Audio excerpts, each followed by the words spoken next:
Hello everyone, let's learn and grow class में आप सभी का स्वागत है। इस वीडियो में हम डिस्कस करेंगे कि सीटेट में जो फेल हो चुके बच्चे हैं उनको अभी से क्या चीज पे फोकस करना चाहिए। जैसे कि आप लोग जानते हैं कि जो सीटेट का रिजल्ट है वो आ चुका है और जो रिजल्ट है वो भी आपके हाथ में है। बहुत सारे बच्चे पास हो चुके हैं और बहुत सारे बच्चे जो हैं वो एक दो मार्क्स के लिए फेल हो चुके हैं। तो आपको क्या करना चाहिए, जो भी आपने जो मिस्टेक्स की हुई है ना, उस मिस्टेक को आपको एक पेपर पे लिख लेना चाहिए, क्योंकि 6 महीने बाद जब हम याद करते हैं कि जो गलतियां मैंने की थी वो गलतियां मुझे नहीं दोहरानी है इस बार, तो हमें बहुत सारी गलतियां याद ही नहीं आती है। ठीक है, तो हम क्या करेंगे, कुछ गलतियों को डिस्कस करेंगे, आपको एक पेज पे लिख लेना ताकि नेक्स्ट एग्जाम में आप वो मिस्टेक ना करें। अगर आपने कुछ एक्स्ट्रा भी कुछ मिस्टेक किया है तो वो आप मुझे कमेंट सेक्शन में बता सकते हैं ताकि नेक्स्ट टाइम के लिए और ज्यादा अच्छा हो जाए। ठीक है, तो फर्स्ट मिस्टेक क्या था कि क्वेश्चंस जो थे ना वो बहुत ज्यादा लेंदी थे। ठीक है, तो जो क्वेश्चंस थे वो लेंदी होने की वजह से क्या हुआ कि जो बच्चे हैं उन्होंने बहुत सारा टाइम स्पेंड कर दिया एक ही क्वेश्चन को समझने में। ठीक है, पेपर देखिए, अब डे बाय डे क्या है ना कि जो सीटेट का जो एग्जाम है, जो क्वेश्चन पेपर है वो डिफिकल्टी आने वाला है। अगर आप 2019 का पेपर देखेंगे, 2019 से उन्होंने काफी हद तक क्या किया है, पेपर को डिफिकल्ट बनाने की कोशिश की है ईयर बाय ईयर। उससे पहले के अगर आप देखेंगे क्वेश्चंस, तो एक एक लाइन के क्वेश्चंस हुआ करते थे। ठीक है, 17 का देख लीजिए, 18 का देख लीजिए, एक एक लाइन के क्वेश्चंस हुआ करते थे कि सबसे पुराना ग्रंथ कौन सा है। ठीक है, अथर्ववेद है, सामवेद है, यजुर्वेद, इतने छोटे छोटे क्वेश्चन होते थे कि टाइम से पहले पेपर कंप्लीट हो जाता था। पर अब ऐसा नहीं हो रहा है। अब जो है 4-4 लाइन के, 5-5 लाइन के क्वेश्चंस होते हैं और जो उसके ऑप्शंस होते हैं वो भी काफी बड़े बड़े होते हैं कि 1 मिनट आप एक क्वेश्चन को दे ही नहीं सकते, आपको 2 से 3 मिनट एक क्वेश्चन को देना पड़ेगा, जिसकी वजह से जो पेपर है वो छूट जा रहा है ना। तो क्वेश्चन पेपर लेंदी था, इसके वजह से पेपर छूट गया है। इस चीज पे आपको ध्यान देना है कि एक क्वेश्चन पे 1 मिनट से ज्यादा टाइम आपको नहीं देना है। ठीक है, 1 मिनट ही टाइम देना है, इससे ज्यादा टाइम आपको नहीं देना है। ठीक है, सेकंड जो है कि टाइम मैनेजमेंट सही से नहीं हो पाया है। बहुत सारे बच्चे बोल रहे थे पेपर छूट गया, पेपर छूट गया। ठीक है, तो इसका एक रीजन क्या है कि पेपर लेंदी है, तो आपको बहुत ज्यादा प्रैक्टिस की जरूरत है, क्वेश्चन पेपर को सॉल्व करने की जरूरत है।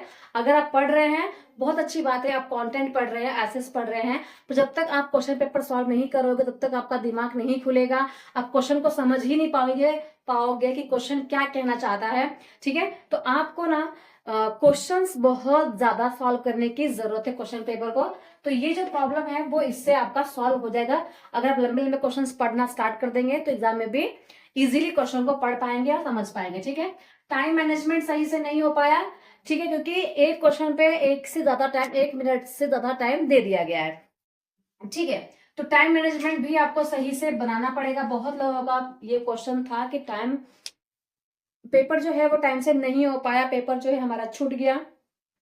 तो ये जो छूट रहा है पेपर, वो कहीं ना कहीं टाइम मैनेजमेंट में गलती हो जा रही है। और गलती, बहुत सारे बच्चे जो हैं वो बहुत अच्छे से प्रैक्टिस करके जाते हैं, मॉक टेस्ट भी देके जाते हैं। ठीक है, 2.5 घंटे का पेपर उनका 2 घंटे में ही सॉल्व हो जाता है मॉक टेस्ट में, बट वहां पे जाने के बाद 2.5 घंटा भी कम पड़ जाता है। तो इसका जो मेन रीजन है वो क्या है कि क्वेश्चन जो है लेंदी है।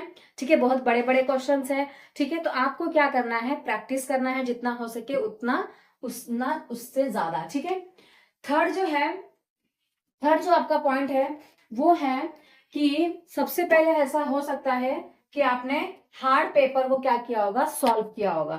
ठीक है, ये पेपर मैंने कितनी बार आप लोगों को एक्सप्लेन किया है कि सबसे पहले हार्ड पेपर कभी भी एग्जाम में सॉल्व नहीं करना है।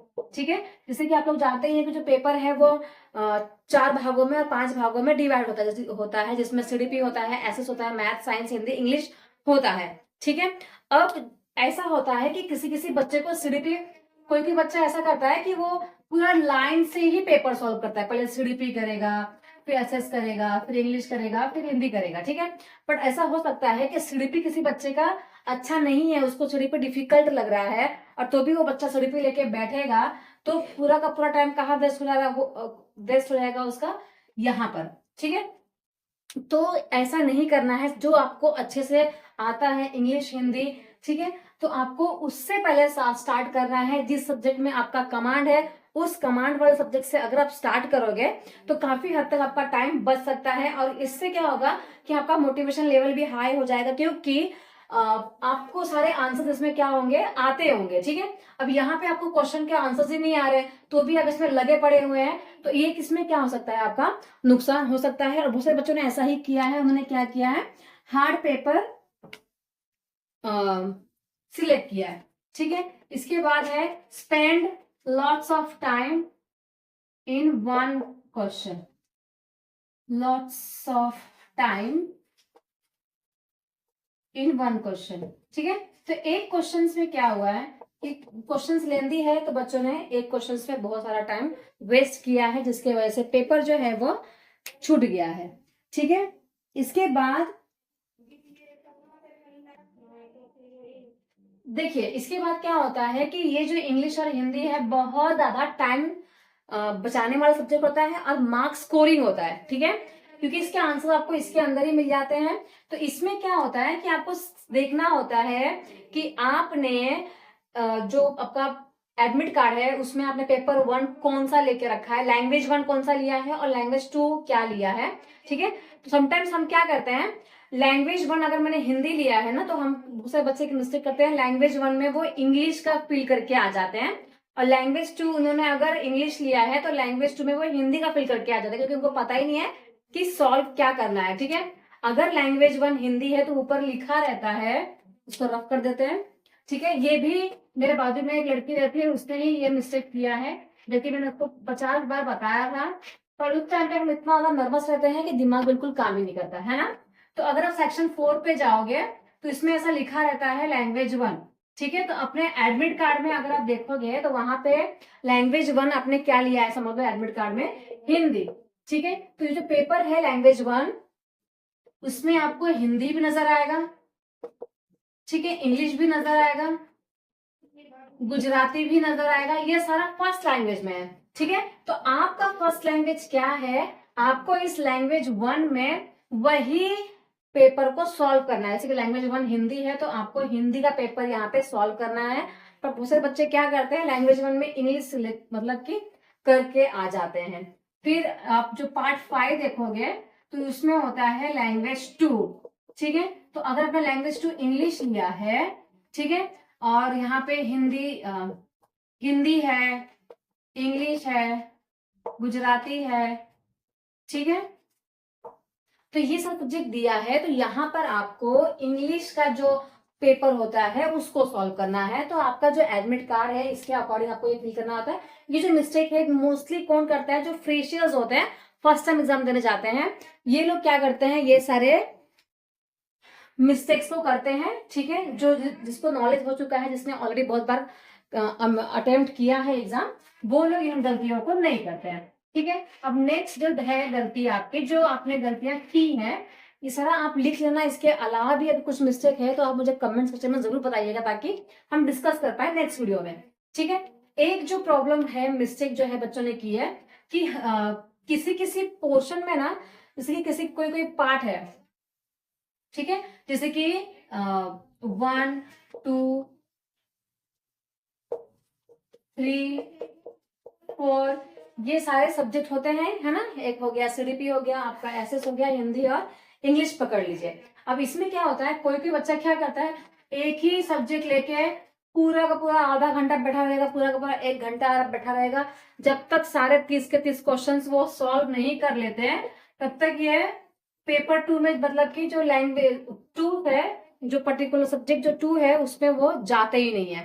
तो ये भी बहुत बड़ी एक प्रॉब्लम है, जिसकी वजह से पेपर जो है वो छूट जाता है और फेल भी हो जाते हैं, क्योंकि जिसमें नेगेटिव मार्किंग तो है नहीं, तो आपको इस यहाँ पर 100% क्वेश्चन को अटेम्प्ट करने होते हैं, ठीक है। तो यहाँ पर क्या है, देखिए, तो अगर यहाँ पे सीडीपी है, सीडीपी में आपको कोई क्वेश्चन का आंसर नहीं आ रहा है, तो आपको छोड़कर आगे बढ़ जाना है, ना कि उसी में लगे रहना है। बहुत सारे क्या करेंगे, पूछेंगे तेरा सेट कौन सा है, तो 21 का आंसर क्या है, इसका आंसर क्या है। तो ये सब टाइम पास करके कोई मतलब नहीं होता है, क्योंकि सबका सेट अलग अलग आता है और पूछने में टाइम वेस्ट भी होता है, ठीक है। तो बच्चे करेंगे कि लैंग्वेज 1 को, लैंग्वेज 2 को सबसे पहले करते हैं, जो कि अच्छी बात है, करना चाहिए, क्योंकि ये बहुत मार्क्स कंज्यूमिंग, मार्क्स देने वाला सब्जेक्ट है और टाइम बहुत कम लगता है इसमें, उसको सॉल्व करने में, ठीक है। बट इसका मतलब ये नहीं है कि आप बैठ के 1 घंटा इस सब्जेक्ट को ही सॉल्व कर रहे हैं, ठीक है। अगर इसमें कोई आंसर्स नहीं आ रहे उसको छोड़कर आगे बढ़ जाना, ना कि उसमें दिमाग लगाना है, माथा पर्ची करना है, ऐसा बिल्कुल भी नहीं करना है। ठीक है। तो ये था पूरा जो मिस्टेक्स है जो बच्चों ने किया है। ठीक है। मेरे जो नियर बाई एरियाज में जो बच्चों ने किया हुआ है, जो बच्चों का कमेंट भी आया था कि हमने ये गलतियां की है, ये गलतियां हमने आज डिस्कस कर ली है। तो आपको पढ़ाई शुरू करने से पहले आपको अपनी पढ़ाई शुरू कर देनी है आज से, क्योंकि पता ही है आपको कि जून जुलाई में जो एग्जाम है वो हो ही जाएगी आप लोगों की। ठीक है। सबसे पहले आप अपनी गलतियों को लिख लीजिए और उसको ध्यान दीजिए उस गलतियों पर कि मुझे नेक्स्ट टाइम इस गलती को नहीं करना, ताकि आप सीटेट की एग्जाम जो है वो क्लियर कर पाए। ठीक है। तो आई होप आपको वीडियो अच्छा लगा होगा। वीडियो अच्छा लगा है तो चैनल को सब्सक्राइब कर लीजिएगा, लाइक कमेंट जरूर कीजिएगा। मिलते हैं नेक्स्ट क्लास में। Thank you.